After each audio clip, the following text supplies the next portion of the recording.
always been more than just skill, God-given talent, and ability. There's also a mental aspect. Okay. You not only have to possess a deep knowledge of the game, Okay. but you also have to be mentally strong to endure the challenges and pressures that come with being an NBA player. That's even more so if you want to be one of the greats of the game. Michael Jordan and LeBron James have mastered this skill. Okay. That's why they're both worthy of the elusive GOAT title. But when you're choosing the greatest player of all time, Chat, do we think that, LeBron mastered the skill? Do we think that? And do we think that, Jordan and LeBron's mentality is close? Or it's not even comparable, man? Let me know. Because I've been seeing that, LeBron did quit on his teammates. I'm not really trying to shade or be disrespectful, but we did react to that on my channel. And if you guys want to go check that out, you guys can. you have to pick apart differences.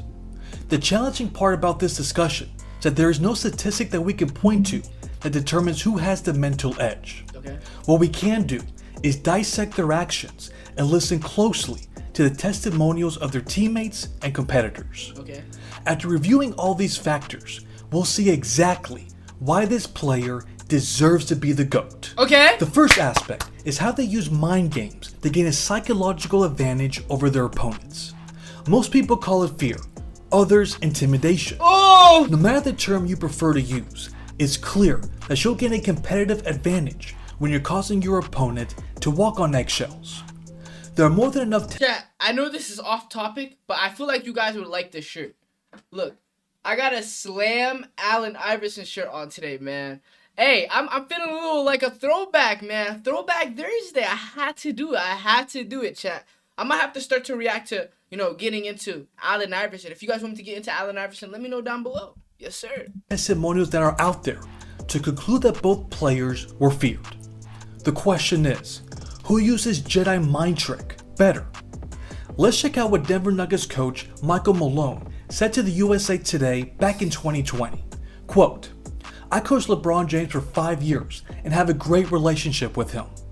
LeBron did not have the same mindset or killer mentality What? that Michael Jordan is supposed to have." Are you serious? There's no way the coach said that. Like, he's straight up with him. Like, there's no coach that genuinely just says that about LeBron. Maybe it'll come out when he retires and everything. But right now, no one's saying that about Bron. So for him to say that is crazy. He continues saying, "Michael Jordan was not just a great player. He would reach into your chest and pull your heart out if he had to win a game. You don't see that really often. He had that killer mindset and brought it every single night. Okay. That's why all of these many years Okay. later, he's the greatest of all time." Okay. End of quote. We've never seen a killer like him. His Okay. performance and intensity in the playoffs always went to another Hey! level because he always felt like he had something to prove. It came to the point where there was an unwritten rule in the mid to late 90s that you don't talk trash or even look at him funny. Take for example a Okay, for people to actually make an unwritten rule that you like don't even look at him, don't even laugh at him, don't do anything bad to him. And it's not even bad, just don't rub him the wrong way. But it's not even rubbing him the wrong way. It's just that don't even I don't even know. Just be I guess the whole NBA is just afraid of him, bro.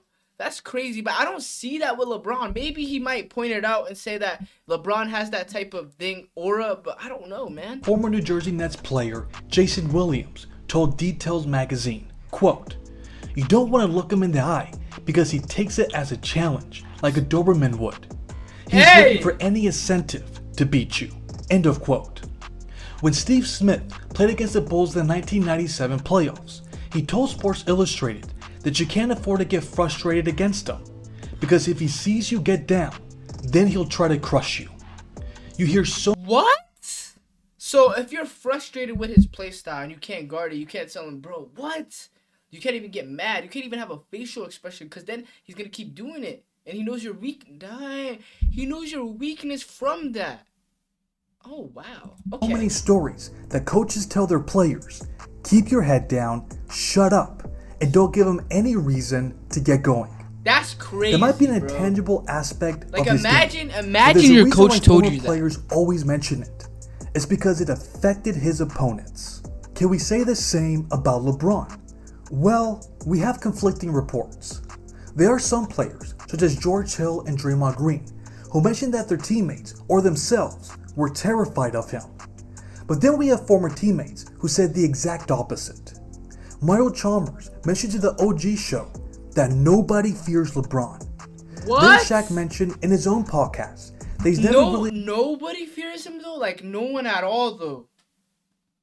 Like, not at all. Like, that's like, it's kind of crazy, bro. Like, cause he might be just laughing around with them too much. Like, come on, be honest, chat. You've guys seen LeBron on like the side just laughing with an opponent after the game. He'll lose by 20, be like, hey, how you doing, bro? Like, come on, bro. We can't see that, bro. You guys are supposed to be enemies during the season. I heard any player say that they feared LeBron as he did with Jordan or Kobe. It's obvious that his contemporaries don't all feel the same way. But with Jordan, there are no doubts about his killer will. That's why you would have to give him the edge in this aspect. The questions on LeBron's killer will was a topic of discussion in the summer of 2010. It's the most controversial free agent move in NBA history. It's when he publicly decided to take his talents to South Beach and form a super team along with Dwayne Wade and Chris Bosh. I'm not here to criticize his right to choose which team he wants to play. Bro, every time I see this, and I wasn't literally like a basketball fan at this time, cause I was probably around like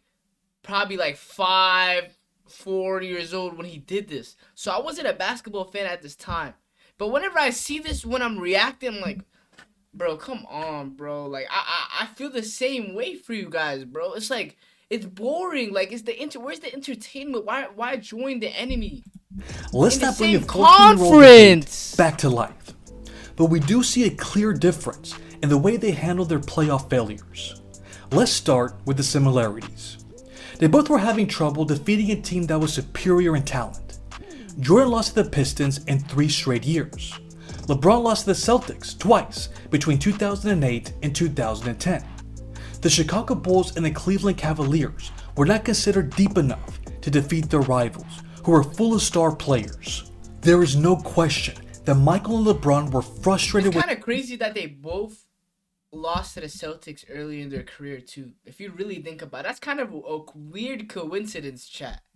Their situation. So how did they choose to handle it? This is how Jordan responded after an embarrassing loss to Detroit in Game 7 of the 1990 Conference Finals. Quote, "I'm proud of the season and what we achieved. So I'm going to look at this as a learning experience. Certainly, some guys didn't play as they were capable, but that happens. You've got to move on and try to see that you can go farther next year." End of quote. He didn't plan on going anywhere. He was going to keep climbing that mountain until he reached his goal. He was not going to take the easy way out. Get big. His teammates needed to get tougher to defeat the bad boy Pistons. So there were times when he openly... Bro, I love that. Bro, he went to go get tougher. Bro, come on, bro. Leaving your team is not the option, bro. He went to hit the gym. He started hitting the gym, chat. Like, come on, he started hitting the gym. And then he came back and started three-peating. Oh my gosh. Question whether his teammates were tough enough to beat them. We could debate on whether or not he took the right approach, but we can't argue with the results. They came back the following year, swept the Pistons, and won the title. It was the beginning of the greatest dynasty of the modern NBA. This was much different than LeBron's approach. He joined a team that had 2 established superstars. They were unquestionably the most talented team with his arrival. I can't help but to wonder if that's why many of his contemporaries don't have that same level of fear as Jordan's did. Although they ended up defeating the Celtics in 5 games, they lost in the finals as the heavy favorites. If you remember, this is where the talking heads ceased all Michael Jordan comparisons. It wasn't just a I guaranteed you when LeBron did lose this Dallas series, how was the aftermath? Like how was the aftermath? Was it like he was absolutely getting told like, yo, you should have never left. That's what you get. Was that the type of thing that was happening in 2011? Let me know down below, chat. Multiple bad games they had in the series against Dallas. Everyone is guilty of playing poorly in the finals. The problem was how passive and detached he was in critical moments in the fourth quarter. Bro, He come kept on. deferring to his teammates, even when he had favorable matchups. How else could you explain those performances, other than some kind of mental block that he couldn't hurdle over? The reason why I mention this is because this seems to be a pattern of behavior. This was not a one-time offense. Remember Game 5 of the 2010 semifinals against Boston, when he also wasn't aggressive on offense. Every so often, he has to fight those demons with things Like, why, bro? Like, bro, as a LeBron fan, like, as a childhood Bron fan, bro, like, looking at LeBron right here, like, right here above me, chat, and his teammates are that way. It's like, bro, like, what do you say to that? Like, what do you say to that, bro? And no one can say anything to him because he's the best player on their team. He's LeBron James. We have to be honest. He's LeBron James, bro. You can't even say anything to him. don't go his way in the playoffs. He would seem visibly frustrated and then check himself out of the series. That mindset of fighting till the end, of shooting until your bullet chamber is empty, is not something that can always be said about him. On the other hand, Michael Jordan has a reputation of leaving nothing on the court, even in the toughest moments. We go back to Game 7 against Detroit in 1990. Imagine his frustrations. He lost to this team twice already. He hears everybody criticizing his style of play, that it would never result in winning championships. But it's kind of crazy to me though, like actually when you think about it, that Jordan literally just came back stronger. Like stronger than everyone. I feel like this guy was a maniac that offseason. I don't want to be disrespectful with that word, but yeah, I feel like, bro, he was absolutely going insane in the offseason. Like, I feel like he was waking up at 3 a.m. and just playing basketball all day and working out and just focusing on himself. I have a feeling that that's all he did. Like, that's all he did. Like, I have a He wants to feeling. beat this team badly, but his teammates fail him. They shot a combined 15 to 63 from the field, or 24%. But if you watch the game, Jordan never stopped shooting. He never stopped looking for his teammates. He never stopped competing. This isn't just a one-game sample. Fact. He maintained that mindset throughout his career. I love it. Even if he had to go Come 12 on. of 32 from the field, or 9 of 35 from the field. Bro, and I like how is he like really good from the field too? Like it's like it's AI. He was going to keep being aggressive. His stats were not as important as winning the game. So even the few times he failed as a competitor, Ooh! you couldn't question his mindset. Heavy! That never wavered. That mindset of always competing is reflected in other areas. For example, his refusal to take any games off. And I mean that in the most literal sense. Come on. There were 9 times where he played all 82 games of the regular season. 9 times. 9 seasons. Like, I don't understand that, chat. Like, 9 seasons to where he actually played 82 games. Bro, it doesn't make sense. And especially in his 2002 season. Like, imagine the guys that didn't get to see Jordan play when they were younger. You're getting an 82-game season out of Michael Jordan. I know for a fact that everyone during that time frame is genuinely having amazing, amazing basketball to watch. Like, whether you like it or not, even if he was old, 38, 39, bro, you're blessed just watching him play, bro. Like, I didn't even get to watch this guy, bro, and he's that nice. A lot of that has to do with luck. Not all players are as fortunate to remain healthy throughout the course of the season. Facts. Some players are simply injury prone. But that is not a term that we can use to describe LeBron James. He is Facts. arguably the most durable athlete we have ever seen. Therefore, this would be a fair comparison to make. LeBron has played all 82 games once in his career. Why is that? Only one time? Bro. Oh my god, bro. Like, was he just saving his body? Is that like a way of saving your body, chat? Cause like, come on, dude. Are you serious? Does he get injured that much? Let's take a look at the evidence. Do you see those random games off that he's taking? We're looking at his game log from 2015, 2016, 2017, and beyond.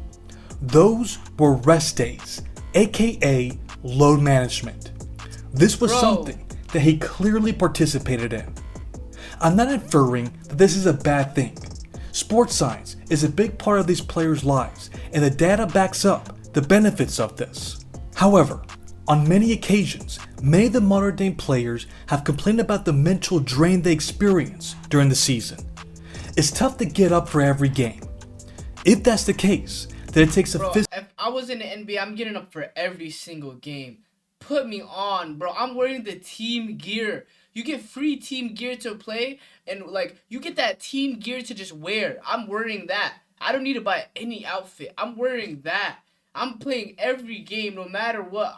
Even if I score 2 points, chat, no matter what, because that's a crazy opportunity. Like, come on.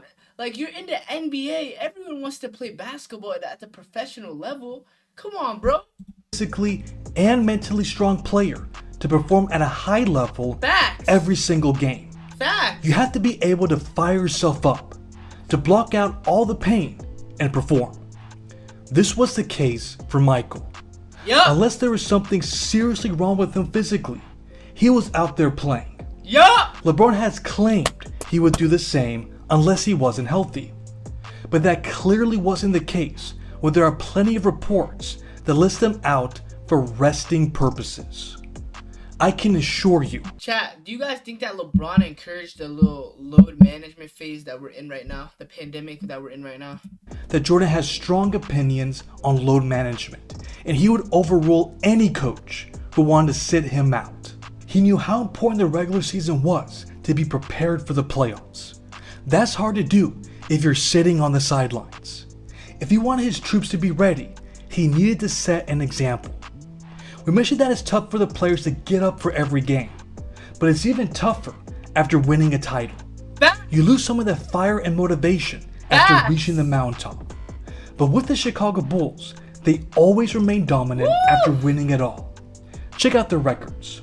They went from winning 61 games in 1991 to 67 games in 1992. Then they went from winning 72 games in 1996 to 69 games in 1997. What was their secret? Among many things, it was Michael's demand for excellence. He knew how easy it was to be complacent after experiencing so much success. Now I kind of understand why Jordan used to yell at his teammates, and he used to be like, bro, if you don't lock in, we're going to lose. Like, I'm not going to say the stuff that he says, but like I try to say it in my type of way. But if you really think about it, chat, he was straight up with his teammates. He didn't want to lose. And if you weren't playing right, you get off the team. I think that's exactly what his motive was. LeBron, I feel like LeBron gets you traded away and everything. But he doesn't directly tell you, yo, come on, we need to win. I don't know. I can't say anything for LeBron, But that's just what I think, chat. But you guys let me know.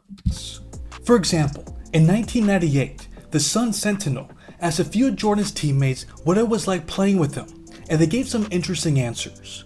For example, Brian Williams said this, quote, "You feel like you're taking a test. It's more just a measure of your character, your personality. Wow. Because he wants to know if you're out there on the court with him, what he can expect, how far you're willing to fight. With a guy as good as him, the test never ends." End of quote. It's no wonder that the Chicago Bulls triangle offense ran like a well-oiled machine. They were overly prepared, and their on-floor leader had a lot to do with that. He was very cerebral with his approach. Instead of simply winning games with his greatness alone, he wanted his teammates to also contribute by playing their roles to perfection. In LeBron's case, he deserves all the credit in the world for Miami's dominant season in 2013. That was when they repeated as champions and won 66 games. His leadership and availability had a lot to do with their historical season. But in his last 2 titles, his team was considerably worse in the following years. For example, the Cavaliers went from 57 wins to 51 in 2017. I don't even know if that's a good record. 31 L's? That's not that bad. Like, that's not that crazy of a record. That's like a bad, but not crazy. It's like mediocre. Once he joined the Lakers in 2019, he has become less and less available for his team. His advanced age surely has a lot to do with that. But remember, Facts. even at 40 years old, Michael played all 82 games in his final You season see, bro, this guy was 40, bro. How is he doing that? And you guys said he was doing it with one leg. with the Washington Wizards. He had the old school mentality until the very end, and it helped bring 6 titles to the Bulls. I believe those were the clear distinctions between these legendary players. With Michael Jordan, behind all that success and glamour, was a player who dominated the game with his body and Facts. mind. We may never see anything like it ever again. But what about you all?